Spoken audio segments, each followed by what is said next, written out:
बिस्मिल्लाहिर्रहमानिर्रहीम अल्हम्दुलिल्लाहि रब्बिल आलमीन वल आक़िबतु लिल मुत्तक़ीन अस्सलातु वस्सलामु अला सय्यिदिल मुरसलीन व अला आलिहि व अस्हाबिहि अजमईन। अम्मा बाद फ़अऊज़ु बिल्लाहि मिनश शैतानिर रजीम बिस्मिल्लाहिर्रहमानिर्रहीम। या अय्युहन नबी हस्बुकल्लाहु व मन इत्तबअक मिनल मुअमिनीन। सदक़ल्लाहु मौलानल अज़ीम व बल्लगना रसूलुहुन नबियुल करीम व नहनु अला ज़ालिका मिनश शाहिदीन व शाकिरीन वल्हम्दुलिल्लाहि रब्बिल आलमीन। दुरूद शरीफ अल्लाहुम्मा सल्लि अला सय्यिदिना मुहम्मद व आलिहि वसल्लम।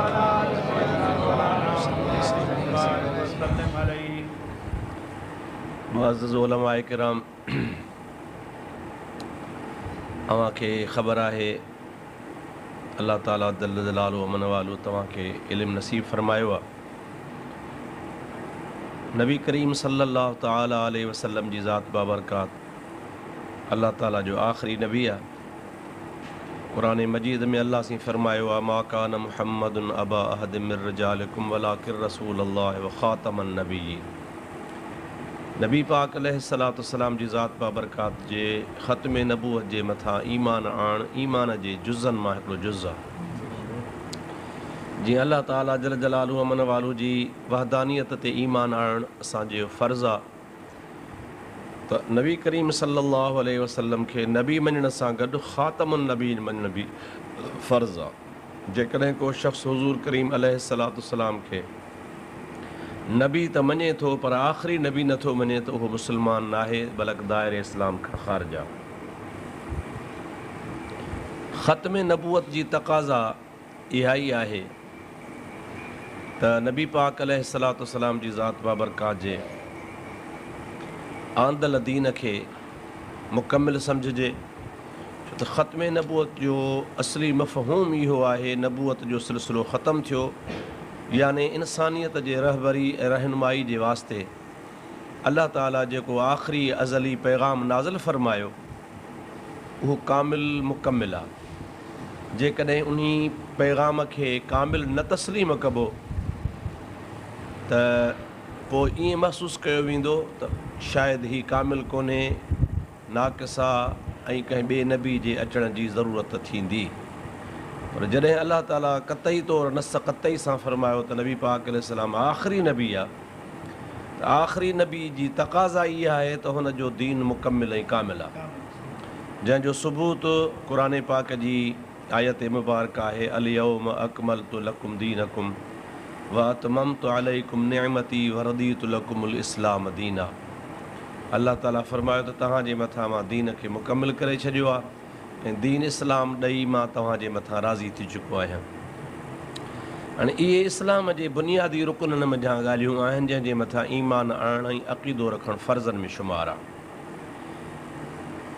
दुनिया में जेतिरा बि मुस्लमाननि जा फ़िरक़ा पाण खे मुस्लमान सॾाइनि था, उन्हनि मंझां शियो फ़िरक़ो जेको आहे, जेके पाण खे इसना अशरी बि सॾाइनि था, त उन सां गॾोगॾु पाण खे जाफ़री बि सॾाइनि था। आम तरह सां असांजे मुल्क में उनखे सवली ज़ुबान में शियो सॾियो वेंदो आहे। उन्हनि जो तक़रीबन ग़ौर कयो वञे त इन्हनि ॻाल्हियुनि जे मथां ईमान कोन्हे, जंहिंजे लाइ असां वटि उन्हनि जा बुनियादी किताब मौजूदु आहिनि। मां तव्हांखे इंशा अल्लाह ताला तफ़सील सां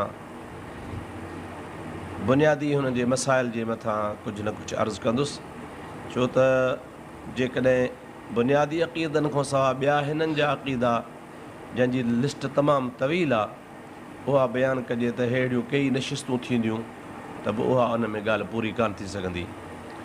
उन जे लाइ मज़ीद तव्हांखे मां आख़िर में उन्हनि जे किताबनि जी निशानदी करे ॿुधाईंदुसि जंहिंजो तव्हांखे मुतालो करिणो पवंदो, जंहिंजे मुताले खां बाद में तव्हांखे हुननि जे बक़ाया मसाइल जी ख़बर पइजी वेंदी।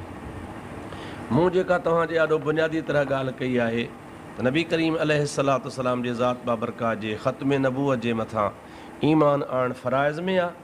जेकॾहिं उन जे मथां ईमान न आंदो वियो त मुस्लमान नाहे, ऐं ख़त्म नबूवत जे ईमान आणण जी तक़ाज़ा इहा आहे त हुज़ूर जे दीन खे मुकमिल सम्झो वञे।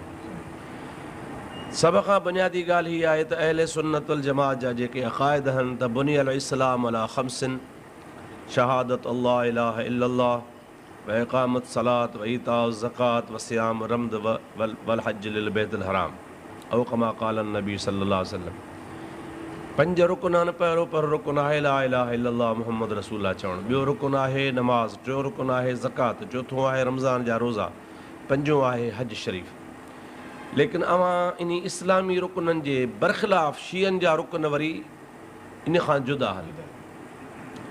उन्हनि जो पहिरियों रुकन आहे तौहीद। तौहीद जे मथां हू ईमान आणण जो दावा कंदा असां मुवाहिद आहियूं, तौहीद ते ईमान असांजो आहे। पर जेकॾहिं तव्हां इन्हनि जे तौहीद वारे मसइले खे गौर सां ॾिसो त हिननि शीयनि में हिकिड़ो अहिड़ो फ़िरक़ो आहे मआज़ अल्लाह जेके चवंदा आहिनि त हज़रत अली करमल्लाहु वजल करीम अल्लाह हुआ। उन्हनि शीयनि जो नालो आहे शिया हुलूली, हे वॾी सां। उन्हनि जो अक़ीदो इहो आहे त हू नऊज़ बिल्लाह मिन ज़ालिक अल्लाह ताला जी ज़ात बाबरकात हज़रत अलीअ जे ज़ात में हुलूल कयो आहे। हुलूल जो मक़सदु हूंदो आहे जीअं मिसाल तौर पाणी जो तव्हां गिलास भरियो, पाणी जो भरियल हुजे, उन में शरबत मिलाए तहलील करे मिलाए छॾियो, पोइ पाणी ऐं शरबत गॾिजी हिकु थी वेंदा आहिनि। तहलील हुलूल माना मिलाए छॾणु। त शीयनि जे अक़ीदे में इहा ई ॻाल्हि आहे मआज़ अल्लाह त अल्लाह ताला जल जलालु अमन वालू हज़रत अली जे ज़ात बाबरकात में हुलूल कयो आहे ऐं अल्लाह ताला अली आहे, अली अलाह आहे। आम तरह सां तव्हां जाहिलनि सिंध जे माण्हुनि खां बि ॿुधो हूंदो त मुंहिंजा शिया जाहिल जेका ॻाल्हि कंदा त अली अलाह हुआ। सो इहा ॻाल्हि हक़ीक़त में उहा पंहिंजे ज़ाकिरनि खां पंहिंजे मौलनि खां ॿुधी पोइ कंदा आहिनि ऐं उन्हनि जा सबूत उन्हनि जी किताबनि में ख़ुदि मौजूदु आहिनि। जीअं मिसाल तौरु जेकॾहिं कंहिं शीए खे चइबो आहे त बाबा हज़रत अली करमल्लाहु वजल करीम जी ज़ात बाबरकात जो तव्हां नालो क़ुर में ॾेखारियो त चवंदा हा हा बिल्कुलु आहे, वह वल अलीउल अज़ीम। हालांकि पूरी दुनिया जो इन ॻाल्हि ते इत्तिफ़ाक़ आहे त वह वल अलीउल अज़ीम जो इशारो अलाह जी ज़ात बाबरकात ॾांहुं आहे। अलाह अली अलाह ताला जी सिफ़त आहे, अज़ीम बि अलाह ताला जी सिफ़त आहे। वह वल अलीउल अज़ीम, अलाह ताला उहो अली आहे, अज़ीम आहे, आला आहे, बुलंद आहे। हिते अली मां मुराद अलम कोन्हे। अलम माना नालो मुराद न आहे। हज़रत अली जो नालो अली अलम आहे, सिफ़त कान्हे। जीअं कंहिंजो बि को नालो हुजे, हज़रत अली करमल्लाहु वजल करीम जी इहो अलम आहे, नालो आहे। उहो ई वरी मआज़ अल्लाह इन आयत मां साबित करणु चाहींदा आहिनि वह वल अलीउल अज़ीम। जंहिं मंझां बि सबूत इहो ई मिले थो त हुननि जे अक़ीदे में मआज़ अल्लाह हज़रत अली करमल्लाहु वजल करीम खे अलाह मञनि था पिया। उन्हनि जा सबूत किताबनि में आहिनि। हाणे तव्हां इन मां अंदाज़ो लॻाए सघो था जेको मआज़ अल्लाह मुस्लमान सॾाए पहिरियों अक़ीदो तौहीद जो बि रखे ऐं तौहीद जे अक़ीदे सां गॾोगॾु हज़रत अली करमल्लाहु वजल करीम खे अलाह सम्झे त माना ज़ाहिर ॻाल्हि आहे त हुनजो अलाह ताला जे वहदानियत ते अक़ीदो कोन्हे। ख़ुदा खे वहदहु ला शरीक कोन थो मञे। जेकॾहिं ख़ुदा ताला जी ज़ात खे वहदहु ला शरीक मञे हा त अली साईं खे उन सां शरीक न करे हा, न को हुलूल जो अक़ीदो रखे हा। तंहिंजे करे पहिरियों अक़ीदो हिननि जो इहो जेको तौहीद वारो आहे इहो बि कूड़ ते मबनी आहे। ॿियो हुननि जो अक़ीदो हूंदो आहे नबूअत जो, तौहीद खां पोइ नबूअत। ऐं नबूअत जे बारे में बि शीयनि जो अक़ीदो नबूअत ते कोन्हे। छाजे करे त इन्हनि जे ई किताबनि मां साबित आहे। चवंदा आहिनि त हज़रत नबी करीम सल्लल्लाहु अलैहि वसल्लम जे ज़ात बाबरकात ॾे जेको वही नाज़ुल थियो इहो दरअसल अलाह ताला मोकिलियो हो हज़रत अली साईं करमल्लाहु वजल करीम ॾांहुं। पोइ उन वहीअ मोकिलण वारे टाइम ते हज़ूर सल्लल्लाहु अलैहि वसल्लम जी ज़ात बाबरकात जाॻिया पे, मआज़ अल्लाह हज़रत अली निंड पिया हा। पोइ हज़रत जिबरील खां बि ख़ता थी वई। पोइ उन ख़ता करण जे बजाए जो हज़रत अली साईं खे वही पहुचाइण जे बजाए हज़रत अली साईं रज़ी अलाह ताला अन्हु जे बजाए हज़रत नबी करीम खे वही ॾेई वियो। पोइ अलाह साईं बि खणी चुप कई, ठहियो भला हाणे हेॾे न त होॾे मिड़े कमु थी वियो। हाणे अवां इन वञा अंदाज़ो लॻायो त संदन इन अक़ीदे मुताबिक़ बि हिननि जो नबूअत ते अक़ीदो कोन्हे। अगरि हिननि जो नबूअत जे मथां अक़ीदो हुजे हा त इहा ॻाल्हि हू कोन कनि हा त वही हज़रत अली ॾे पे आयो पर पोइ नबी साईं ॾे हलियो वियो। या वरी कंहिं जाहिल ईअं बि चवंदा आहिनि त जिबरील जी नबी साईं सां यारी, पोइ जिबरील पंहिंजी यारी निभाई बजाए हज़रत अली जे होॾे ॾेई छॾी। हालांकि क़ुरान पाक में अलाह ताला मलाइकनि जे लाइ इरशाद फरमायो आहे, ला यासून अल्लाह मा अमरहुम व यफ़अलून मा युमरून। मलाइक सॻोरा अलाह ताला जी बेफ़रमानी कोन कंदा आहिनि, जीअं अलाह ताला हुनखे चवंदो आहे तीअं कंदा आहिनि। त इन वजह बि साबित आहे त हिननि जो नबूअत जे मथां बि अक़ीदो कोन्हे। उन खां पोइ 3 नंबर ते शीयनि जो अक़ीदो आहे, बुनियादी अक़ीदनि मां इमामत।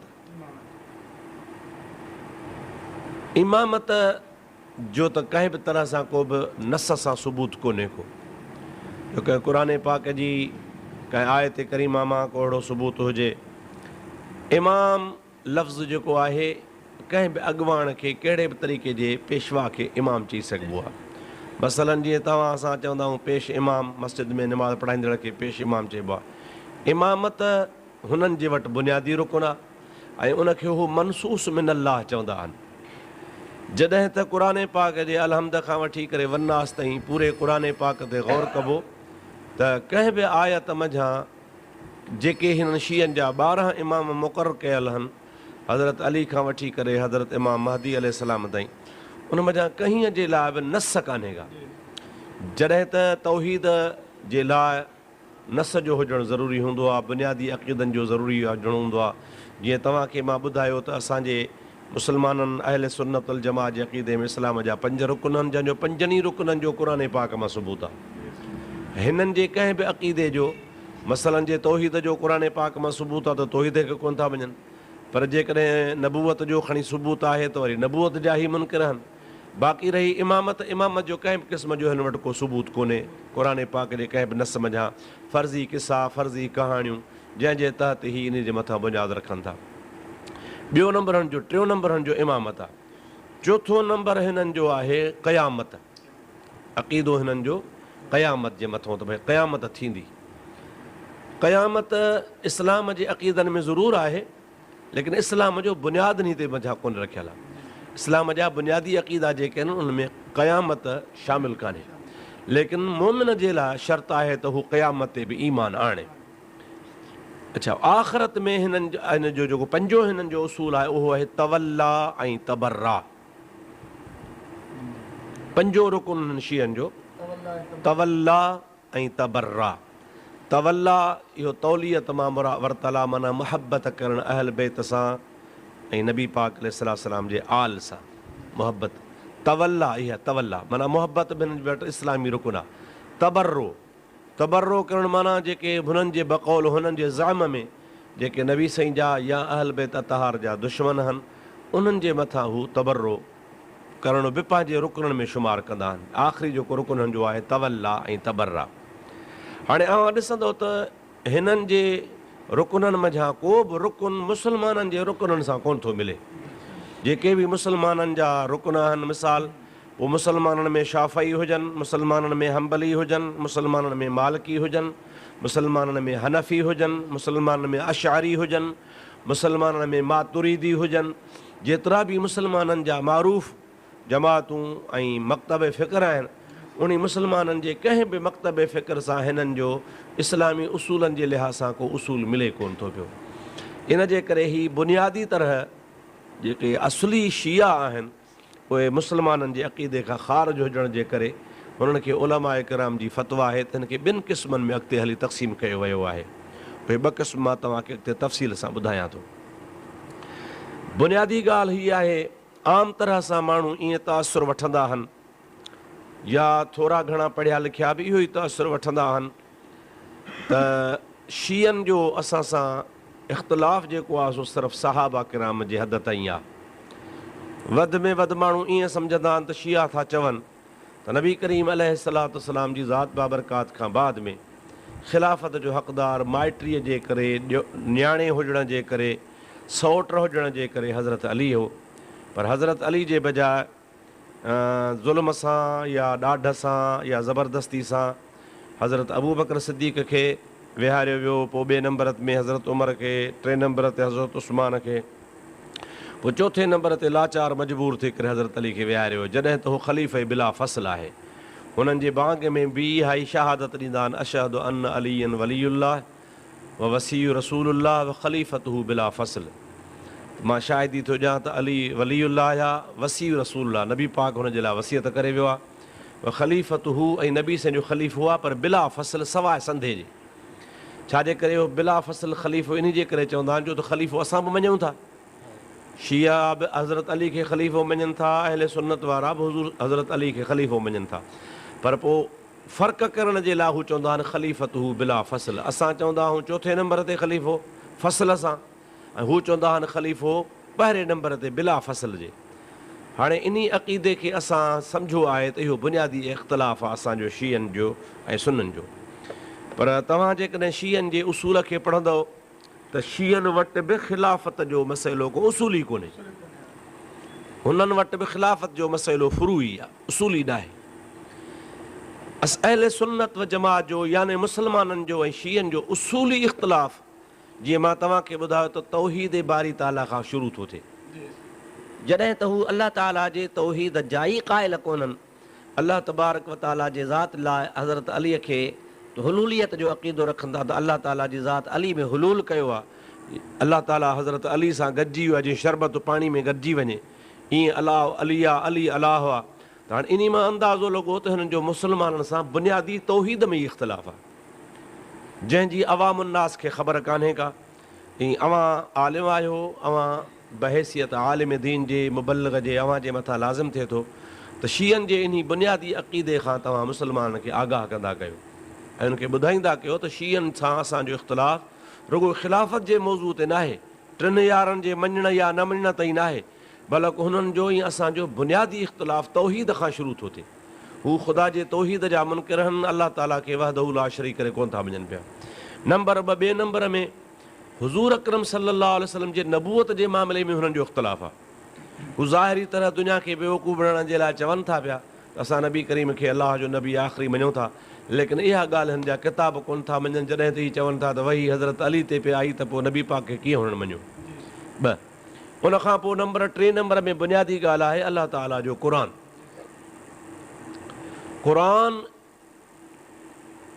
असांजे लाइ आख़िरी सहीफ़ो अलाह जो किताबु आहे, पर तव्हां मज़हब इस्लाम खां क़तउ नज़र याने इस्लामी मज़हब ऐं अक़ीदे खे छॾे अवां पूरी दुनिया जे मज़हबनि जो तव्हां मुतालो कयो।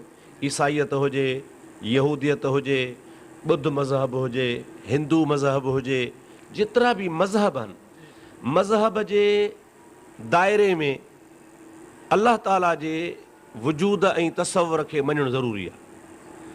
पोइ यहूदियत जे मज़हब में बि ख़ुदा जो वजूद आहे, ईसाईयत जे मज़हब में बि ख़ुदा जो वजूद आहे, ॿुध मज़हब वारनि जे तरीक़े में बि ख़ुदा जो वजूद आहे, मुशरिकनि जे मज़हब में बि ख़ुदा जो वजूद आहे, हिंदू मज़हब में बि अलाह ताला जे वजूद जो तसव्वुर वटि आहे।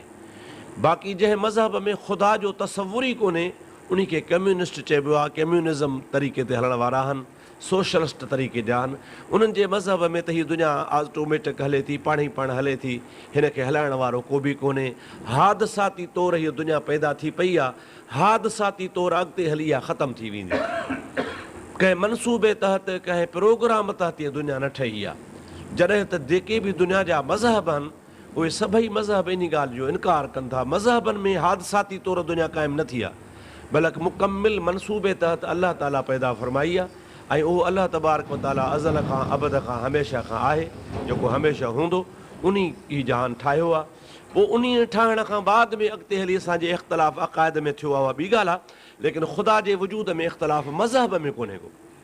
त मां तव्हांजे आॾो इहा पे ॻाल्हि कई त जेके बि मज़ाहिब आहिनि उन मज़हबनि वटि को न को इस्लामी किताब आहे। मसलन जे यहूदी आहिनि त हू तौरेत खे मञनि था, पोइ चाहे हिन वक़्त में तौरेत में तहरीफ़ थी चुकी आहे, मौजूदा हालत तौरेत जी उहा असली न आहे रही। अहिड़े तरीक़े सां ईसाई आहिनि जेके इंजील जे मथां ईमान आणनि था, पोइ चाहे इंजील जेको आहे सो मौजूदा हालत में तहरीफ़ शुदा, पर त बि उहो इंजील खे मञनि था। अहिड़े तरीक़े सां ॿुध मज़हब वारा आहिनि, उन ॿुध मज़हब वारनि जो ग्रंथ साहिबु हिकिड़ो किताबु आहे, ग्रंथ साहिबु हुनखे चवंदा आहिनि, उन ते हुननि जो अक़ीदो आहे। अहिड़े नमूने सां हिंदू मज़हब वारा आहिनि, हिंदू मज़हब वारनि जी बि पोथी आहे गीता जंहिंखे चवनि था, उन गीता जे मथां उहो अक़ीदो आणनि था पिया। मुस्लमाननि जो अक़ीदो क़ुरान पाक जे मथां आहे, पर तव्हां शीयनि खे ॾिसो त शीयनि जो अक़ीदो क़ुरान ते आहे कोन को। दुनिया में मुसलमान सराइण वारो वाहिद शियो फ़िरक़ो आहे जंहिं वटि को किताब कोन्हे। दुनिया में जेके बि मज़हबी जमातूं आहिनि, हर मज़हबी जमात किताबुल्लाह आहे, पोइ चाहे उहो मनसूख़ थी वियो हुजे, तहरीफ़ थी वियो हुजे, उहा ॿी ॻाल्हि आहे, लेकिन हू बहरहाल कंहिं न कंहिं किताब जे मथां ईमान आणनि था। मुसलमान क़ुर करीम ते ईमान आणनि था। पहिरीं बुनियादी ॻाल्हि जेका आहे शीयनि जी उहा इहा ई आहे त माअज़ल्ला माअज़ल्ला क़ुर पाक जेको मौजूदु आहे इहो ग़लति शुदा आहे। हीअ मुंहिंजे हथ में किताबु आहे, हिन जो नालो आहे फ़सलुल ख़िताब फ़ी तहरीफ़ किताब रब्बिल अरबाब। हुसैन बिन मुहम्मद तक़ीउन नूरी तबरसी मशहूरु शीयनि जो आलिम आहे। ऐं हीअ किताबु तव्हांखे मज़ेदार मां ॻाल्हि ॿुधायां त हीअ छपियल बि ईरान जो आहे, हीअ पाकिस्तान में न छपियो आहे। मां उतां ईरान मां ई घुरायो आहे ऐं हीअ ईरान वारनि छपिरायो आहे। ऐं हीअ शीयनि वटि मोतबर किताबु आहे, मुस्तनद किताबु आहे। हिन जे सिफ़े 251 ते हिकिड़ी ॻाल्हि आहे जेका मां तव्हांखे पढ़ी थो ॿुधायां, तव्हां उहा ग़ौर सां नोट कयो ऐं उन में जो अंदाज़ो लॻायो त हिननि जे अक़ीदो क़ुर पाक जे बारे में छा आहे।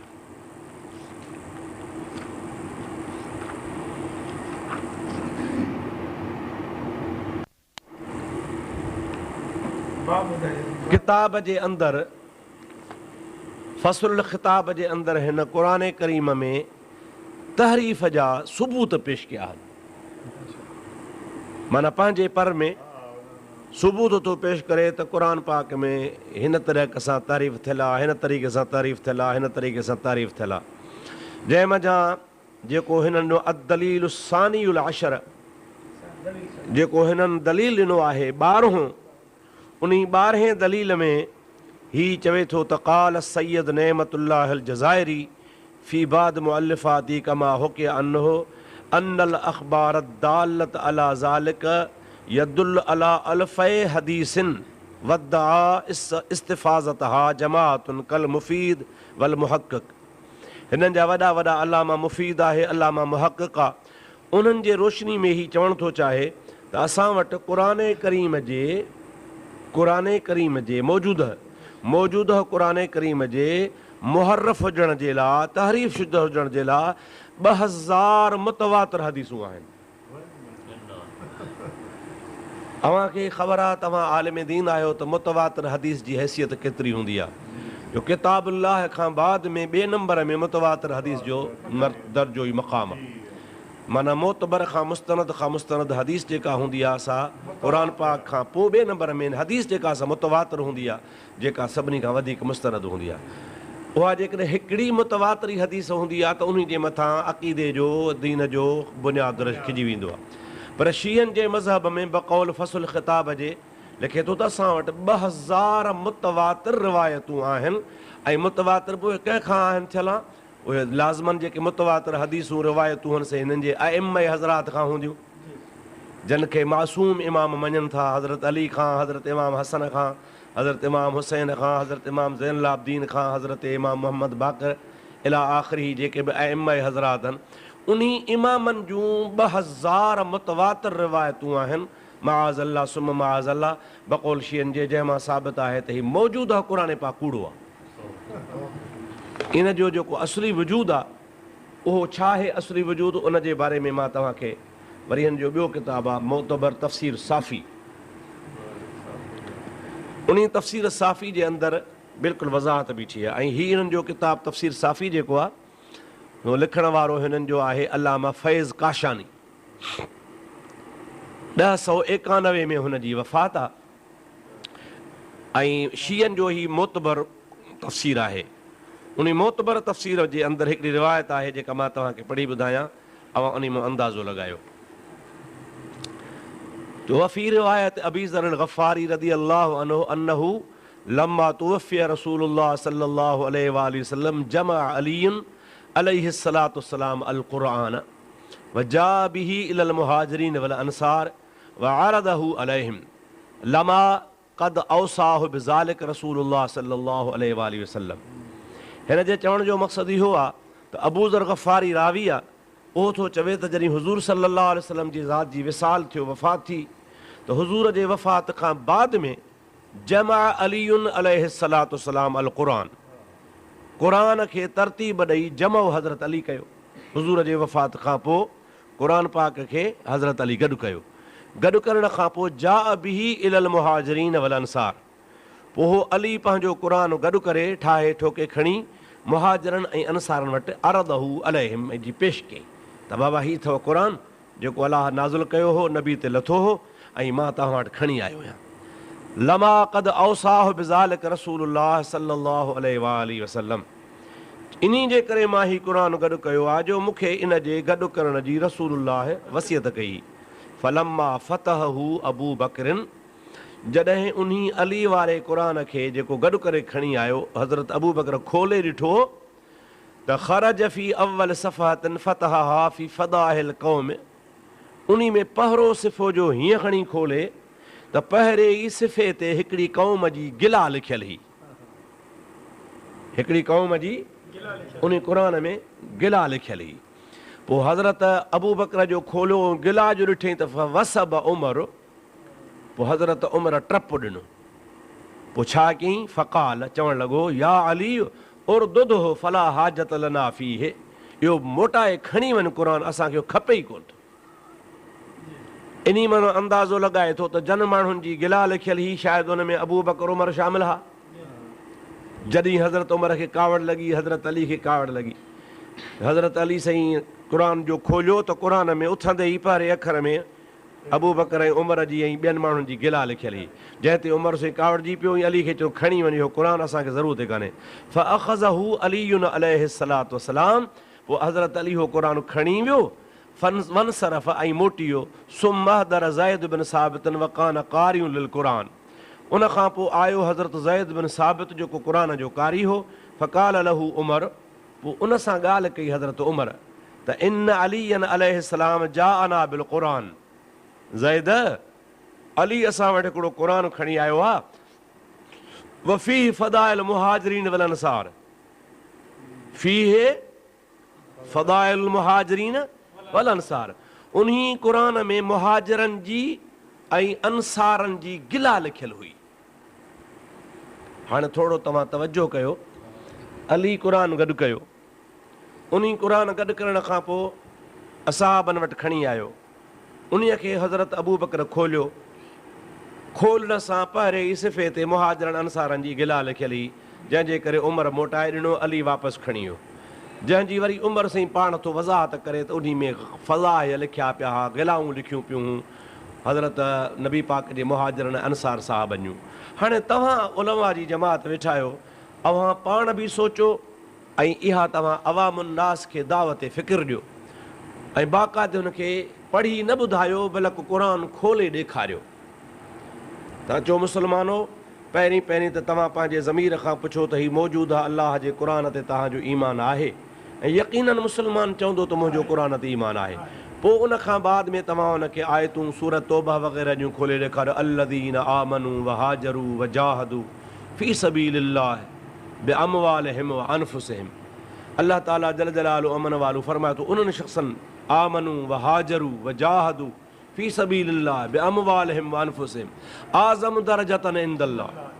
अल्लाह ताला फरमाए थो आज़म दरजतन इंदल्लाह, उन्हनि जा अलाह वटि तमामु आज़म, अव्हांखे ख़बर आहे त आज़म इस्म तफ़सील सीगो आहे, जंहिंमें रब करीम जी ज़ात बाबरकात वज़ाहत सां फरमाए थो त उन्हनि जो तमामु मथां ऐं वॾो दर्जो आहे।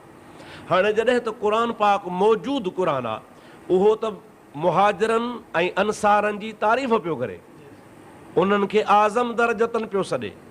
ॿिए हंधि क़ुर पाक में अलाह रज़ियल्लाहु अन्हुम व रदू अन्हु, अलाह तबारक व तआला उन खां राज़ी, उहे अलाह तबारक व तआला खां राज़ी आहिनि। अहिड़े तरीक़े सां तव्हां मुख़्तलिफ़ मक़ामात माण्हुनि खे खोले ॾेखारियो, पर ख़ुदि जेको शियो चवे त मां इंसाफ़ पसंदि आहियां, उन खे बि खोले ॾेखारियो त बाबा हिकिड़े तरफ़ तव्हांजा किताब लिखनि था, मुस्तनद तफ़सीर लिखनि था त अली साईं जेको क़ुर गॾु कयो हो उन में असहाबनि जी गिला ही, मुहाजिरनि जी गिला ही, अंसारनि जी गिला ही, हिन क़ुर में त तारीफ़ लिखी पई आहे, तव्हांजी माना त हीउ क़ुर ऐं हू क़ुर ॿिया आहिनि, तव्हांजी माना हू असुली क़ुर जेको अली साईं वटि हो जंहिंमें मुहाजिरनि जी अंसारनि जी गिला लिखियल हुई, नऊज़ बिल्लाह हू अली कावड़ जी खणी लिकाए हलियो वियो। पोइ हज़रत अली वरी कंहिंखे बि कोन ॾेखारियो, तव्हांजो उहो किताबु हज़रत अली जे बमारफ़त रुगो अहल बैतन वटि रहियो, बसि अहल बैतन वटि, ॿिए कंहिं वटि न रहियो। हो त अली खे न को मुहाजिर था मञनि न को अंसार था मञनि, मञनि हा त पोइ कीअं थिए हा। जेकॾहिं हज़रत अली खे मुहाजिर या अंसार मञनि हा, अंसार त कोन्हे, मुहाजिर त यकीनन आहे। जे मुहाजिर त आहे, पोइ जे मुहाजिर हुजे हा त पोइ क़ुर में मुहाजिर जी गिला छो लिखियलु हुजे हा? भला जे गिला लिखियलु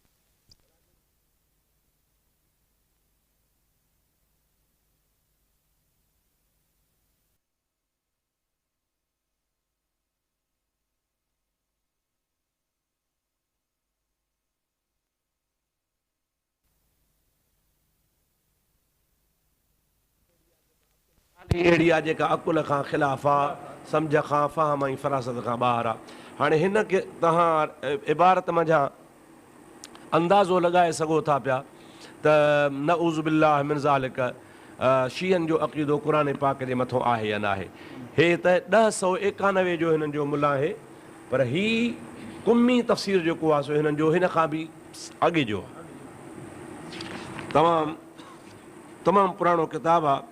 अबुल हसन अली बिन इब्राहिम कुमी, हे तक़रीबन 30 हिजरी में ॼाओ आहे, 4 हिजरी में ही मोह आहे, सन 3 सदी में, 3 सदी में ॼाओ आहे, 3 सदी जे आख़िर में ऐं 4 सदी जे अवाइल में हिन जी वफ़ात थी आहे। हाणे इन तफ़सीर कुमीअ जे अंदरि बि तव्हां ॾिसंदव त हिननि क़ुर पाक जे बारे में नऊज़ बिल्लाह मिन ज़ालिक छा चयो आहे।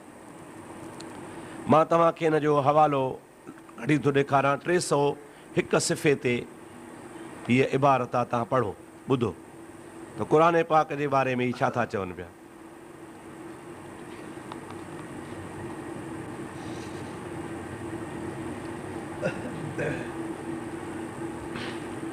क़ुर पाक जी आयत आहे जंहिंमें अल्लाह तबारक व तआला जल जलालहू मन वालो जो इरशाद मुबारक आहे।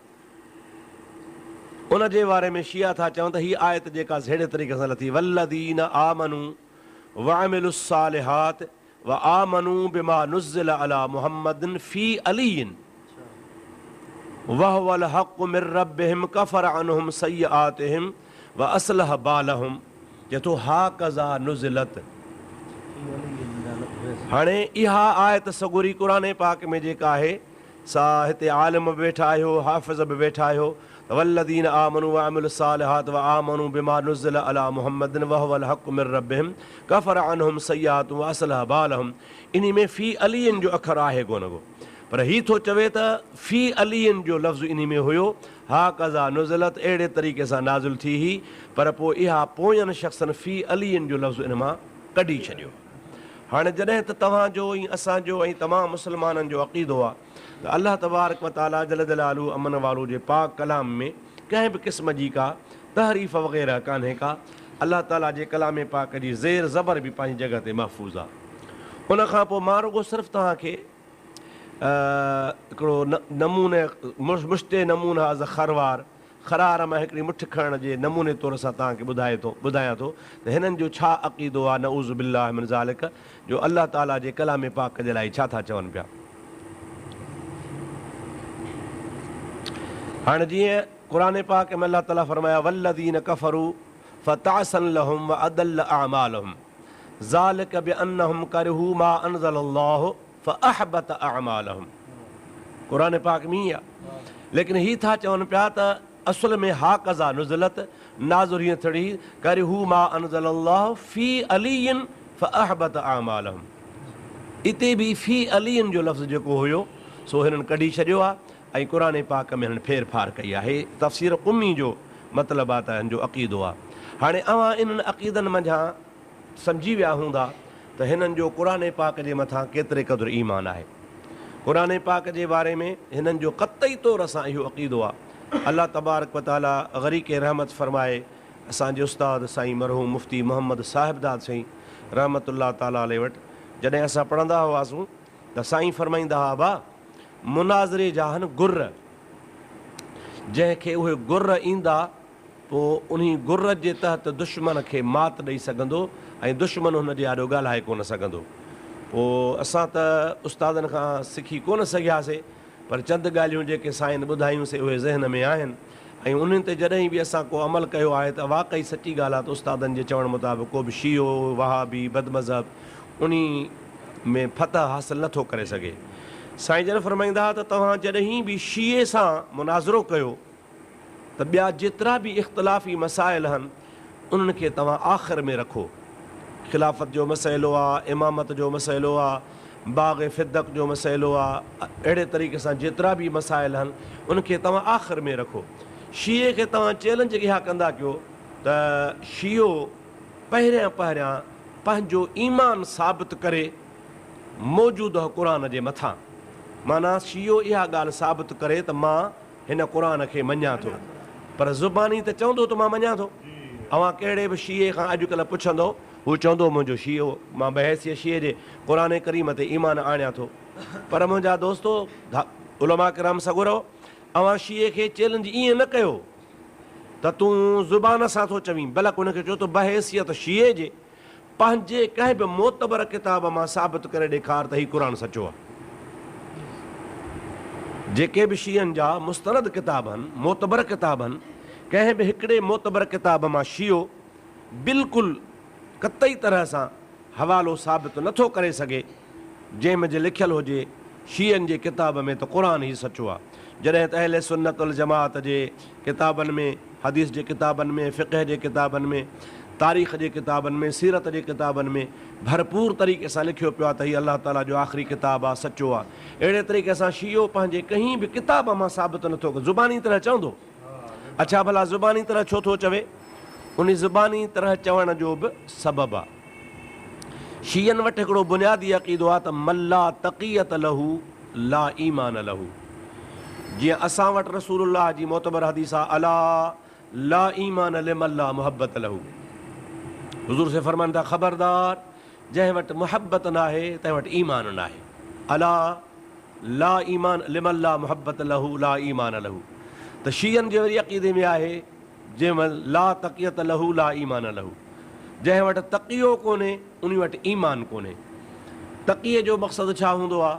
हुननि जे चवण मुताबिक़ त तक़ियो माना ज़ाहिरी तरह ज़ुबान ते हिकिड़ो लफ़्ज़ हुजे, तव्हां माण्हुनि जे माहौल खे ॾिसी, अवामुन्नास जे राय खे ॾिसी हिकिड़ी ॻाल्हि कंदा कयो, लेकिन तव्हांजे दिलि में उहा ॻाल्हि न हुजे, बल्कि रुगो दिलि में न, बल्कि तव्हांजा जेके मख़सूस माण्हू पढ़िया लिखिया हुजनि उन मख़सूस माण्हुनि पढ़ियनि लिखियनि जे आॾो तव्हां बिल्कुलु वज़ाह सां चवंदा कयो, खुलम खुला ॿुधाईंदा कयो त असांजो इहो अक़ीदो न आहे। अहिड़ा मिसाल मां तव्हांखे पेश करण लाइ तयारु आहियां। मसलन जीअं त उसूल काफ़ी वग़ैरह में शीयनि जे किताबनि में अचे थो त हज़रत इमाम जाफ़र सादिक़ जी ख़िदमत में हिकिड़ो माण्हू आयो, उन अची हिकिड़ो मसइलो पुछो, पाण हुनखे मसइलो जो जवाबु ॾिनो, बाबा हिन मसइले जो जवाबु हीअ आहे। थोरी देरि गुज़री उहो माण्हू हलियो वियो, वरी ॿियो माण्हू आयो, वरी उहो साॻियो ई मसइलो पुछो, हज़रत इमाम जाफ़र सादिक़ उनखे वरी जवाबु ॿियो ॾिनो। जंहिंमहिल उहो ॿियो माण्हू उथी वियो त उन महफ़िल में मौजूदु शख़्स अर्ज़ु कयो त ऐं इमाम सगोरा, मसइलो हिकिड़ो आहे, हिकिड़े माण्हू खे हिकिड़ो जवाबु ॾिनो अथव, ॿिए माण्हू खे ॿियो जवाबु ॾिनो अथव, ईअं छो?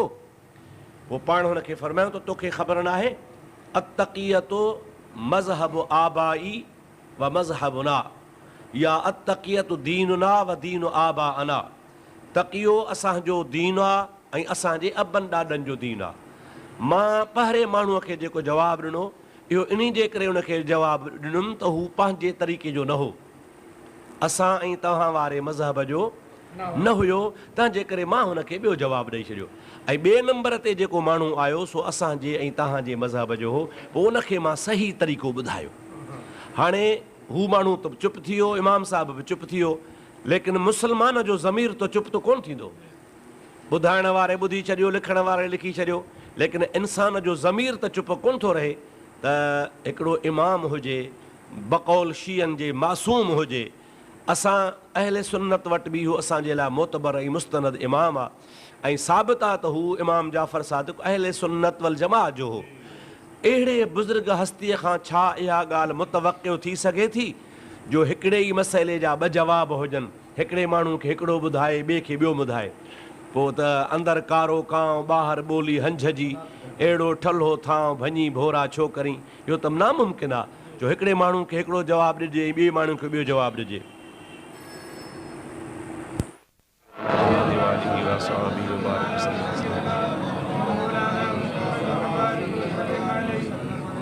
अर्ज़ पे कयूं था इमाम साहब खां इहा ॻाल्हि मुतवक़्क़ियो कान्हे जो इमाम साहब रहमतुल्लाह अलैहि जी ज़ात बाबरकात बतौर तक़ीए जे हिकिड़ो जवाबु हिकिड़े माण्हू खे ॾिए, ॿियो ॿिए खे ॾिए, पर शीए मज़हब में तक़ियो हुननि जो ईमानी हिसो आहे। हाणे मां इहा ॻाल्हि इन जे करे तव्हांखे ॿुधाई, ड्रैग थी वई थोरी, मोटी अचां पंहिंजी जाइ ते, त जेकॾहिं शिया तव्हांखे चवनि बि खणी त असां क़ुर खे मञूं था त इहो तक़ीए तौरु चवनि था।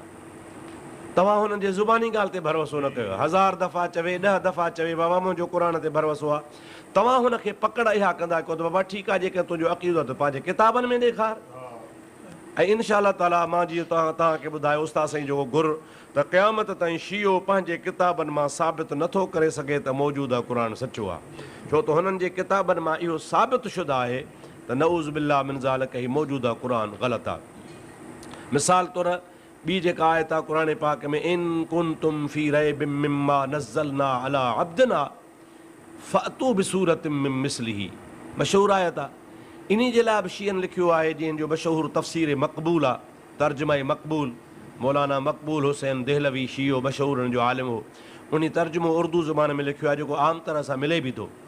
अवां उन जो हाशो पढ़ो ऐं उन तर्जुमे मक़बूल खे गौर सां ॾिठो, उन में साफ़ लिखियो पियो आहे, इन कुंतुम फी रैबिम मिम्मा नज़्ज़लना अला अब्दिना फी अलीइन फ़अतू बिसूरतिम मिन मिस्लिही, चए थो इन में फी अलीइन जो लफ़्ज़ हुयो, पर पोइ हिन अबू बकर ऐं उमर वारनि कढाए छॾियो, अलीअ जो नालो कढी छॾियो अथनि। या वरी मिसाल तौरु ॿी हिकिड़ी रिवायत आहे, हज़रत इमाम ज़ैनुल आबिदीन ॾे मनसूब कंदा आहिनि त लौ क़ुरिअल क़ुरआन कमा उनज़िल, लौ क़ुरिअल क़ुरआन कमा उनज़िल लअल्फ़यतुमूना मुसम्मिईन, त ऐं मुसलमानो जीअं अलाह जो क़ुर नाज़िल थियल आहे ऐं ओहिड़े ई तरीक़े सां जेकॾहिं क़ुर पाक खे पढ़ियो वञे, अलाह जे नाज़ुल कयल क़ुर खे पढ़ियो वञे त तव्हांखे ज़रूरु बिन ज़रूरु लअल्फ़यतुमूना मुसम्मिईन, त तव्हांखे असां अहल बैतनि जा बाक़ाइदे नाला लभंदा, हसन जो नालो, हुसैन जो नालो, इमाम बाकर जो नालो, इमाम हसन अस्करी जो नालो, इमाम अली रज़ा जो नालो, इमाम अली तक़ी जो नालो, इमाम अली नकी जो नालो,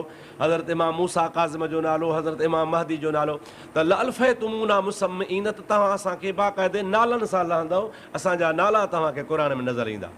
पर जॾहिं त तव्हांखे ख़बर आहे त मौजूदा क़ुर में अलहम्द खां वठी करे वन्नास ताईं अंबिया अलैहिमुस्सलाम जे नालनि खां सवा सिर्फ़ु नालो हिकिड़े सहाबी ज़ैद जो नालो आहे, ॿिए कंहिं जो बि नालो कोन्हे को। जॾहिं त शिया था दावा कनि त असांजे 12 इमामनि जा क़ुर में नाला हुआ, पर उहे क़ुर मञा कढी छॾिया अथनि। या वरी जीअं ॿियो मशहूरु हुननि जो चवणु आहे, उसूल काफ़ीअ में हिननि जे बाक़ाइदे क़ुर पाक जे मौज़ूअ ते हिकिड़ो सॼो बाब क़ाइमु थियल आहे।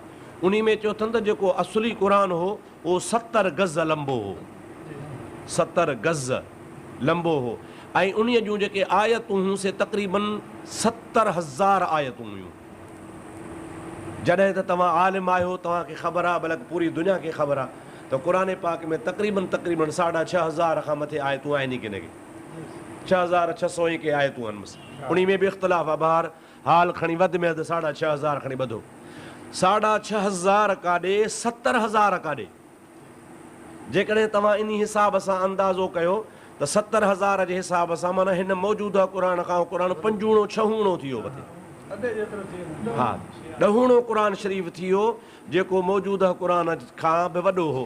हाणे उहो क़ुर वियो काॾे?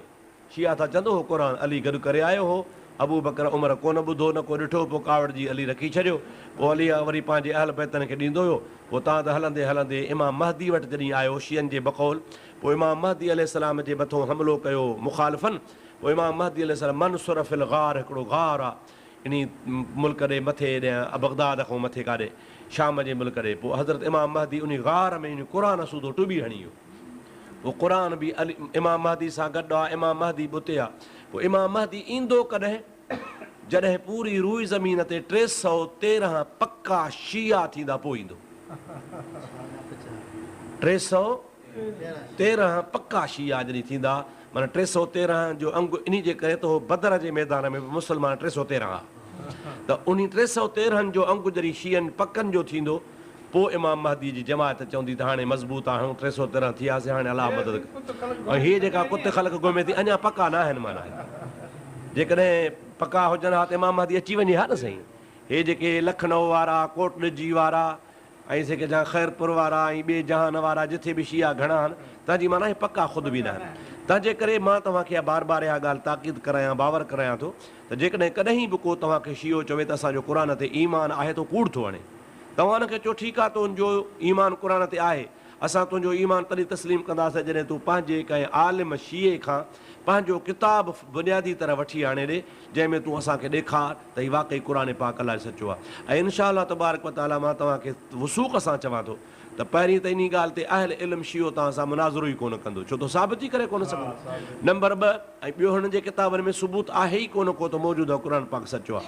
अहिड़ियूं कई आयतूं आहिनि जंहिंमें जहाँ साबित आहे त माज़ अल्लाह सुम माज़ अल्लाह हू क़ुर पाक ते ईमान नथा रखनि।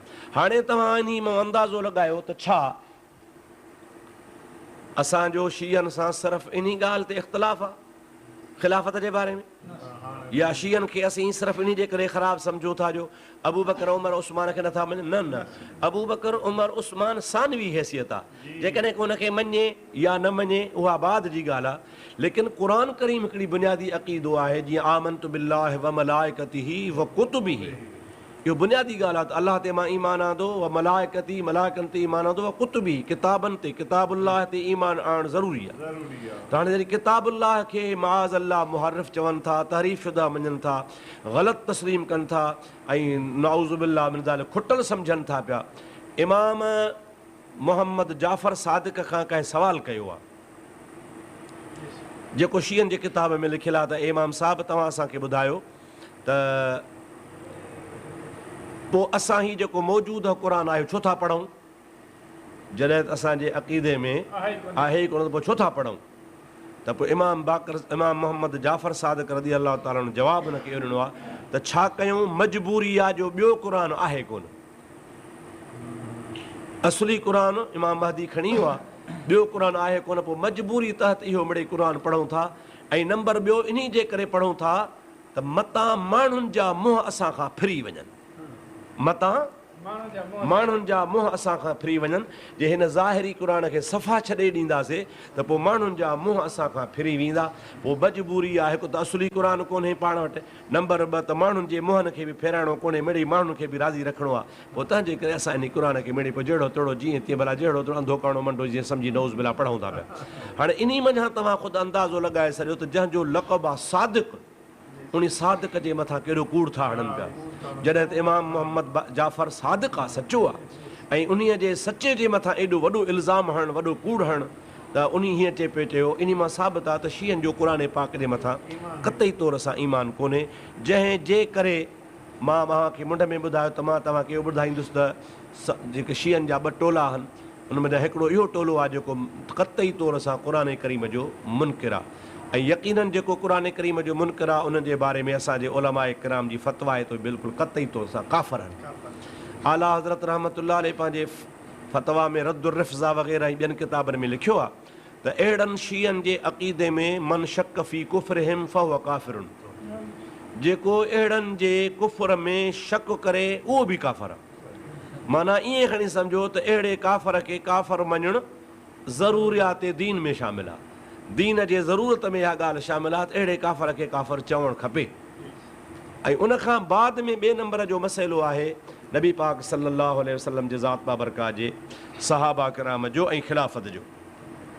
हीअ मुंहिंजी ॾाढो किताबु आहे, तव्हां ॾिसो मरहूम मुल्ला बाक़िर मजलसी शीए मज़हब जो तक़रीबन जेको असली बुनियादु आहे सो मुल्ला बाक़िर मजलसी जे किताबनि जे मथां रखियलु आहे। वॾे खां वॾो मुसनिफ़ हिननि जो शीयनि जो, शिया जी दुनिया में वॾे खां वॾो मुसनिफ़ हिन जो मुल्ला बाक़िर मजलसी आहे। हिन हिकिड़ो किताबु लिखियो आहे जेको 100 जिल्दनि में आहे, हिकिड़ो किताबु आहे हुनजो 100 जिल्द आहे, ईरान में मिले थो पियो, ऐं वॾे खां वॾो हिननि जो मतिलबु त राइटर आहे, लिखंदड़ आहे, ऐं शीए मज़हब जो बुनियादी हिन जे मथां आहे। हाणे हीअ नऊज़ बिल्लाह मिन ज़ालिक ख़िलाफ़त जे मामले ते पंहिंजे किताब 163 ऐं 167 ते नऊज़ बिल्लाह मिन ज़ालिक लिखे थो पियो अक़ुल यकीन।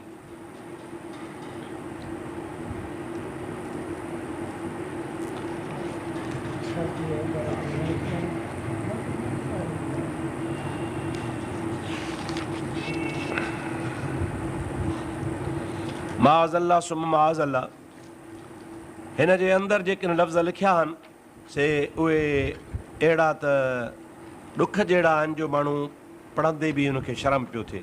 बहरहाल बतौर हुज्जत जे दलील क़ाइमु करण जे का पढ़ी ॿुधाइण को गुनाह कोन्हे को।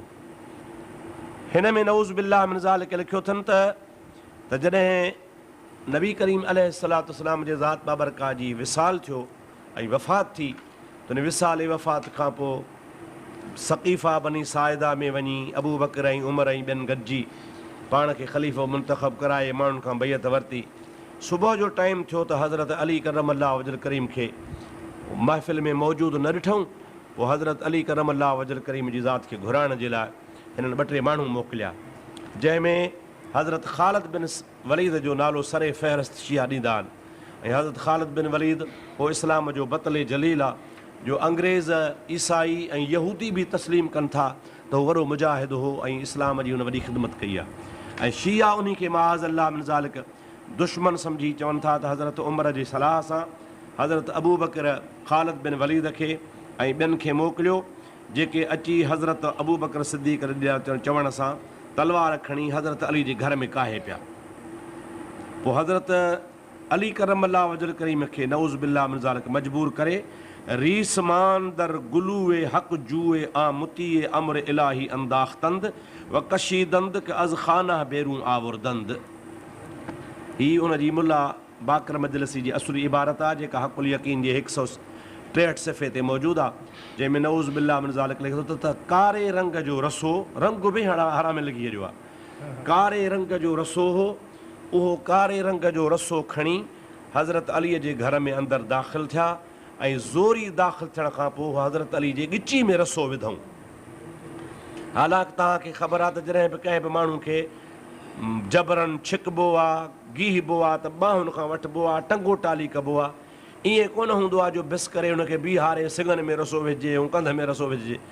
ईअं त को ढगे ढोर खे कबो, माण्हू खे ईअं केरु कंदो आहे, पर हिन हिकिड़ो अफ़सानो ठाहियो आहे। अली साईं करमल्लाहु वजल करीम जी तौहीन कई अथनि त हज़रत अली करमल्लाहु वजल करीम खे रीसमान दर गुलूए हक़ जोए आमुती अल अमर इलाही अंदाख्तंद, रसो हज़रत अली मुर्तज़ा जे कंध में विझी गीहींदा आया व कशीदंद ऐं छिके आया अज़ खाना बेरू आवरदंद, घर खां ॿाहिरि वठी करे अची नऊज़ बिल्लाह मिन ज़ालिक अली साईं जी बैत अबू बकर जी बैत करायूं। हाणे तव्हां इन मूं अंदाज़ो लॻायो त हिकिड़े पासे ही चवंदा आहिनि त अली शेर ख़ुदा आहे, असदुल्लाहिल ग़ालिब आहे, लेकिन हिन रिवायत मां त मालूम थियो त ग़ालिब त कोन थियो, मग़लूब थियो। जेकॾहिं ग़ालिब हुजे हा त उन सां ग़लबे में करे हा, हमिलो करे हा, विढ़े हा, पर विढ़ियो बि कोन, रसो बि न विझणु ॾिए हा। नऊज़ बिल्लाह मिन ज़ालिक इन खां अलावा हिन किताब जे अंदरि ईअं बि लिखियलु आहे, हक़ुल यकीन वारो लिखे थो त अली अल मुर्तज़ा रज़ी अल्लाह ताला अन्हु जंहिं राति नबी पाक अलैहिस्सलाम जी ज़ात दफ़न थिया आहिनि, उन राति दफ़न करण खां बाद में पंहिंजे खच्चर मुबारक ते बीबी फ़ातिमत ज़हरा खे बि सवार कयो, हज़रत इमाम हसन खे बि सवार कयो, इमाम हुसैन खे बि सवार कयो ऐं उन जी रसो वठी पूरे मदीने में दर दर घर घर वियो ऐं हर हिक खे, मुहाजिर खे, अंसार खे, कुरैशियुनि खे, सभिनी खे वञी मिनथूं कयईं त मां रसूलुल्लाह जो सौटु आहियां, रसूलुल्लाह जो न्याणो आहियां, हीअ रसूलुल्लाह जी न्याणी तव्हां ॾे वठी आयो आहियां, हे रसूलुल्लाह जा ॾोहिटा तव्हां ॾे वठी आयो आहियां, तव्हां मुंहिंजी बैत कयो। पर हीअ लिखे थो शियो मुला बाकर मजलिसी त कंहिं बि माण्हूअ अली साईं जो चवणु कोन वरितो ऐं सभिनी अबू बकर जी बैत कई, अलीअ जी कान कयूं। हाणे तव्हां मुस्लमान आहियो, पंहिंजे ज़मीर खां पुछो, अव्हां कंहिं इक़्तिदार जे लाइ, कुर्सीअ जे लाइ, नौकिरीअ जे लाइ कंहिं ॾे ज़ाल वठी वेंदव, पंहिंजी न्याणी वठी वेंदव? भई मां न्याणी वठी आयो आहियां, ज़ाल वठी आयो आहियां, मेड़ करे मूंखे नौकिरी ॾे, मूंखे कुर्सी ॾे, मूंखे इक़्तिदार ॾे, वोट ॾे मूंखे, कॾहिं बि न। केतिरो बि माण्हू ज़मीर खां किरियल हुजे पर वोट वठण जे लाइ ईअं कोन वेंदो आहे। हज़रत अली जे ज़मीर जे ख़िलाफ़ केॾी वॾी शीअनि तोहमत हई आहे ऐं बीबी साहिबा पाक दामन रज़ी अल्लाह ताला अन्हा जी इज़त ऐं इफ़त खे खुटाइण जे लाइ केॾी वॾी ॻाल्हि कई आहे त अली साईं खे एतिरो त को हिर्स हो, एतिरी त का लालच जी तमन्ना हुई जो नऊज़ बिल्लाह मिन ज़ालिक नियाणियूं वठी, ज़ालूं वठी, बचड़ा वठी घर घर चवंदो रहियो। इहो सॼो कूड़ जो अफ़सानो ठहियलु आहे। हज़रत अली करमल्लाहु वजल करीम जी ज़ात बाबरकात खे हिकिड़े शख़्स चयो आहे, ऐं अली सही सही रिवायतुनि में जेका ॻाल्हि अचे थी उहा इहा ई आहे त ए अली तूं उहो शख़्स चवण वारो मुनाफ़िक़ हो। ऐं अली तूं अॻु में थी, असां तुंहिंजे पुठियों आहियूं। तो वटि लश्कर न आहे त असां लश्कर वठी था अचूं। तो वटि हथियार न आहिनि त असीं तोखे हथियार ॾियूं था। तूं अबू बकर खे कुर्सी तां लाहे, अबू बकर खे हटाए, असां तुंहिंजी मदद कंदासीं, लड़ाई कंदासीं, हथियार ॾींदासीं, पर तूं हक़दार आहे। मुनाफ़िक़ माण्हू हो, इस्लाम खां वेर पियो वठे, हुन इहे लफ़्ज़ चया। हज़रत अली करम अल्लाह वजल करीम जेको हुनखे जवाबु ॾिनो सो सोनहरी अखरनि सां लिखण जहिड़ो आहे। पर सोन जे अखरनि खां बि जेकॾहिं का अञा का वधीक क़ीमती शइ हुजे हा त उन सां लिखिजे हा।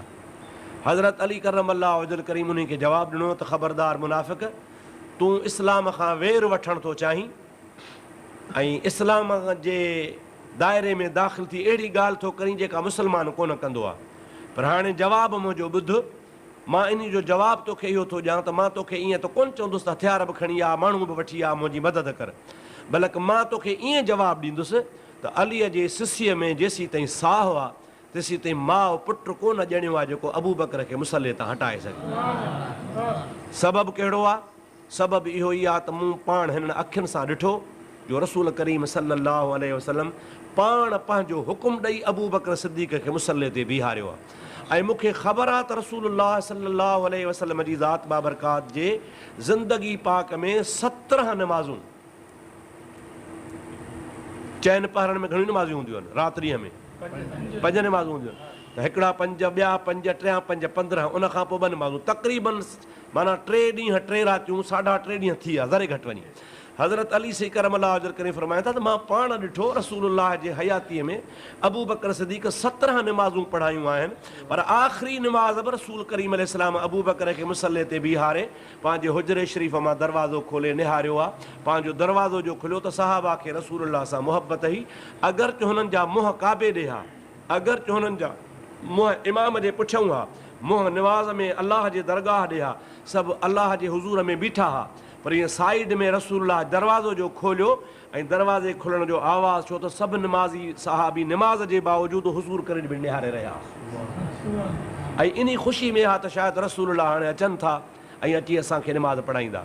पर हुज़ूर करीम अलैहिस्सलाम जी ज़ात जॾहिं अहिड़ी कैफ़ियत में, अहिड़ी हालत में पंहिंजे सहाबा खे ॾिठो त हिकिड़े इमाम जे पुठियां मां हिन खे बीहारे छॾियो आहे ऐं तोड़े मां मुसले ते बि न बि न आहियां त बि हुनजे पुठियां नमाज़ पढ़नि था, त हुज़ूर खे तसल्ली थी वई त हाणे मां जेको दीन आंदो हो इनशाअल्लाह इहो क़यामत ताईं हलंदो।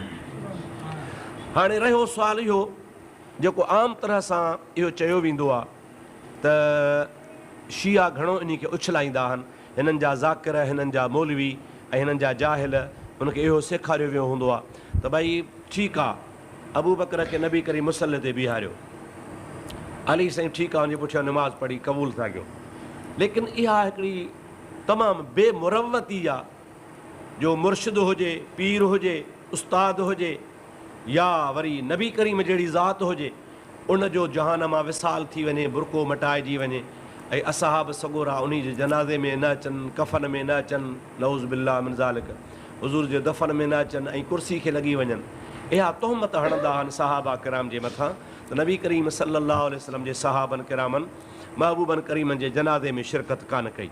जेके बि नबी पाक जा सहाबी हुआ उहे सभु जो सभु हुज़ूर सल्लल्लाहु अलैहि वसल्लम जे ज़ात बाबरकात जे जनाज़े में शरीक कोन थिया। मुंहिंजे हथ में ई शीयनि जो मोतबर किताबु आहे उसूल काफ़ी, मूं वटि असुल बि आहे, हीअ शीयनि वरी उर्दू में तर्जुमो करे छपरायो आहे, तव्हांजे आॾो मां तर्जुमो खणी आयो आहियां, असुल बि असां वटि मौजूदु आहे। हाणे हू तोहमत कहिड़ी था हणनि पिया त नबी करीम सल्लल्लाहु अलैहि वसल्लम जे ज़ात बाबरकात जे जनाज़े में सहाबी कोन आया, न को मुहाजिर आया, न को अंसार आया, छा वञी अकेलो वीचारो अली हो, उन पे नबी साईं खे गुस्ल ॾिनो, उन पे कफ़न पारायो, उन पे क़बर खोटरी, उन अकेले वीचारे दफ़न कयो, नबी जे जनाज़े में ई न आया।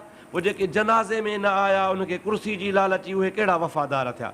हाणे उन जे बारे में तव्हां अहले सुन्नत खां फ़ैसिलो न वठो, तव्हां फ़ैसिलो ख़ुदि शीयनि जे किताब उसूल काफ़ी खां वठो।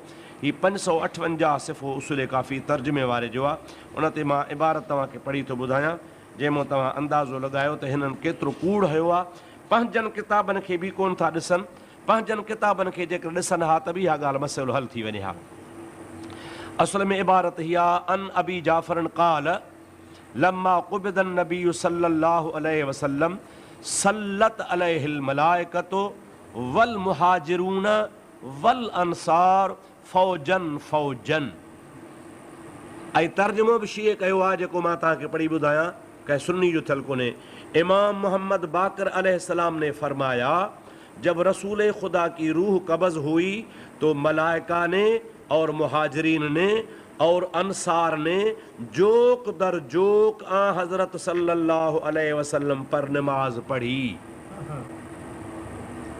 हाणे तव्हां इन मां अंदाज़ो लॻाए सघो था त ही जेके अॼुकल्ह जा जाहिल शिया चवनि था, हुननि जा ज़ाकिर चवनि था